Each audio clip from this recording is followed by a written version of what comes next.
तो आज की वीडियो में हम बताने वाले हैं कि श्री कृष्ण से कर्ण ने मरते वक्त क्या पूछा, क्या सवाल किया।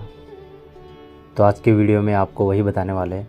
अगर आप पहली बार हमारे चैनल पर आए तो हमारे चैनल को सब्सक्राइब करें, वीडियो को लाइक करें और कमेंट करके ज़रूर बताएं। दानवीर कर्ण ने श्री कृष्ण से पूछा कि मेरा जन्म होते ही मेरी माँ ने मुझे त्याग दिया, क्या अवैध संतान होना मेरा कोई दोष था? द्रोणाचार्य ने मुझे सिखाने से मना कर दिया क्योंकि मैं एक क्षत्रिय पुत्र नहीं था। भगवान परशुराम जी ने मुझे विद्या दी, मुझे सिखाया, लेकिन इसके साथ में उन्होंने मुझे शाप भी दे दिया। भगवान परशुराम जी ने मुझे शिक्षा दी, मुझे सिखाया, लेकिन इसके साथ साथ में मुझे श्राप भी दिया मुझे कि जिस वक्त मुझे विद्या की सर्वाधिक आवश्यकता होगी उसी वक्त मैं उसका स्मरण भूल जाऊंगा, वो शक्ति मेरे कोई काम नहीं आएगी। उन्होंने ऐसा इसलिए किया क्योंकि उनको पता लग गया था कि मैं एक क्षत्रिय हूँ। एक बार मैं आवाज़ की दिशा में तीर मार रहा था तो संयोगवश वो एक गाय के बछड़े को लग गया, जिससे उसकी मृत्यु हो गई। तो उस बछड़े के स्वामी ने मुझे श्राप दे दिया, जबकि मेरा कोई दोष नहीं था। द्रौपदी स्वयंवर में मेरा अपमान किया गया। माता कुंती ने मुझे आखिर में मेरा जन्म रहस्य बताया, बाकी अपने अन्य पुत्रों को बचाने के लिए।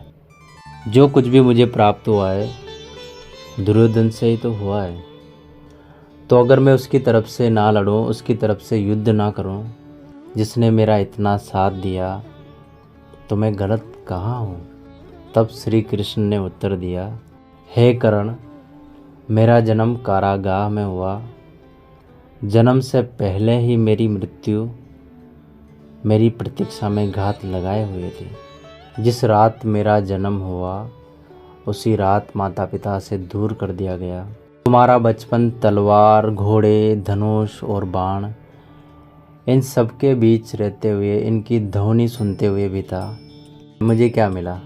मुझे ग्वाले की गौशाला मिली, गोबर मिला, खड़ा होके चल भी नहीं पाया। उससे पहले बहुत प्राणघातक हमले झेलने पड़े।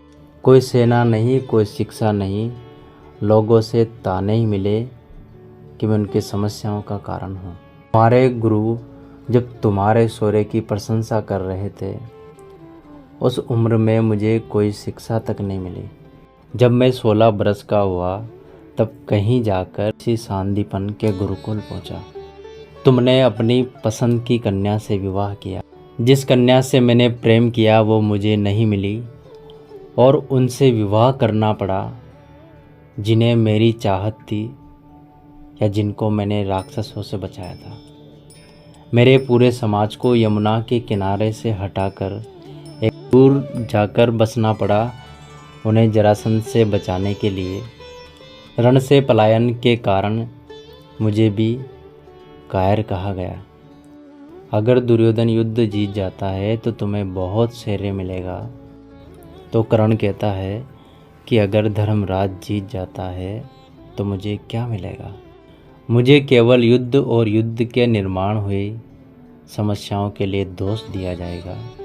एक बात का स्मरण रहे कर्ण, हर किसी को जिंदगी चुनौतियां देती है। जिंदगी किसी के भी साथ न्याय नहीं करती है। अगर दुर्योधन ने अन्याय का सामना किया है तो युधिष्ठिर ने भी अन्याय को भुगता है।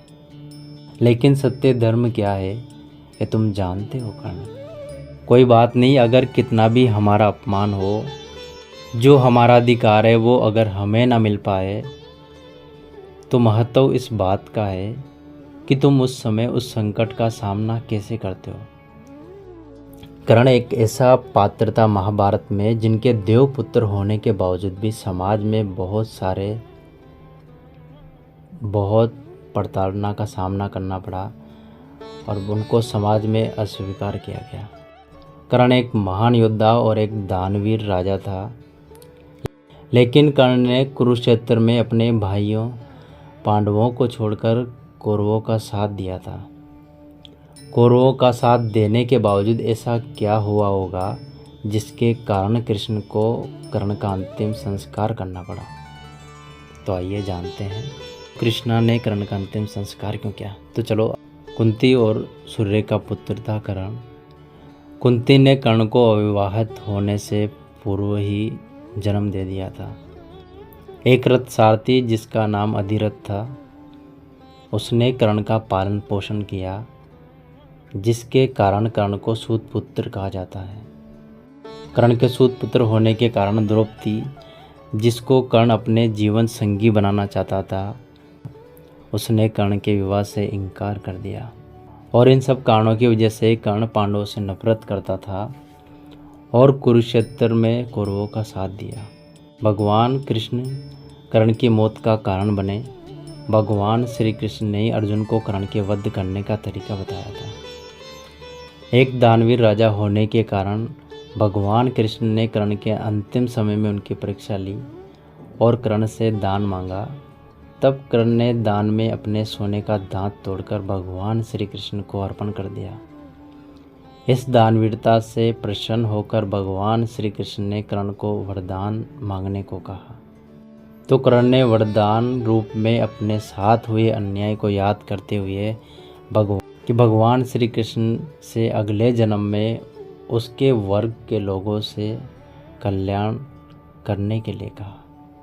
दूसरे वरदान में भगवान कृष्ण का जन्म अपने राज्य लेने को मांगा। और तीसरे वरदान के रूप में अपना अंतिम संस्कार ऐसा कोई करे जो पाप मुक्त हो। वरदान देते हुए भगवान श्री कृष्ण ने सारे वरदान स्वीकार किया, परंतु तीसरे वरदान से भगवान कृष्ण दुविधा में आ गए और ऐसी जगह सोचने लगे जहाँ पाप न हो। परंतु भगवान श्री कृष्ण ऐसा कोई जो पाप मुक्त हो, ये समझ नहीं आया। वरदान देने के वचनबद्धता थी, इसलिए कर्ण का अंतिम संस्कार भगवान श्री कृष्ण ने अपने हाथों से किया और कर्ण को दिए गए वरदान को पूरा किया। इस तरह दानवीर कर्ण का अधर्म के साथ देने के बावजूद भी भगवान श्री कृष्ण को कर्ण का अंतिम संस्कार कर और उनको वीरगति के साथ बैकुंठ धाम जाना भेजना पड़ा। इसलिए कर्ण ने प्रश्न किया कि मैं मृत्यु के लिए तैयार हूँ। आज तुम्हारा वध निश्चित है कर्ण अर्जुन के हाथ, लेकिन मेरे सामर्थ्य का क्या? तो भगवान श्री कृष्ण ने कहा कि तुम्हारा वध छल से किया जा रहा है, इससे बड़े सामर्थ्य की क्या बात हो गई। तुम्हारा वध छल से करना पड़ रहा है। तुम्हारा रथ का पहिया जमीन में धंस चुका होगा और तुम्हें ये निकालना ही होगा। और उसी समय छल पूर्वक अर्जुन द्वारा अंजनी शस्त्र से तुम्हारा वध किया जाएगा और यहीं से ही धर्म की नींव रखी जाएगी और धर्म के लिए सब कुछ करना पड़ेगा कर्ण। इसलिए तुम ये रोना धोना सब बंद करो। तुम्हारा सामर्थ्य पूरी दुनिया जानती है। युगों युगों तक तुम्हारा नाम हर किसी की जुबान पे रहेगा। तुम्हें सूर्यपुत्र दानवीर महारथी कर्ण के नाम से जाना जाएगा। तो आपको कैसा लगा वीडियो, कमेंट करके ज़रूर बताएगा। और अगर आप पहली बार हमारे चैनल पे आए हो तो हमारे चैनल को सब्सक्राइब करें और कमेंट करके ज़रूर बताएं कि आपको कैसी लगी है। तो मिलते हैं एक और नए वीडियो के साथ में। तब तक बने रहे आप हमारे साथ में और बेल आइकन को प्रेस कर दिए ताकि नई वीडियो आए तो आपको उसका नोटिफिकेशन मिल सके। तब तक के लिए जय हिंद, जय भारत।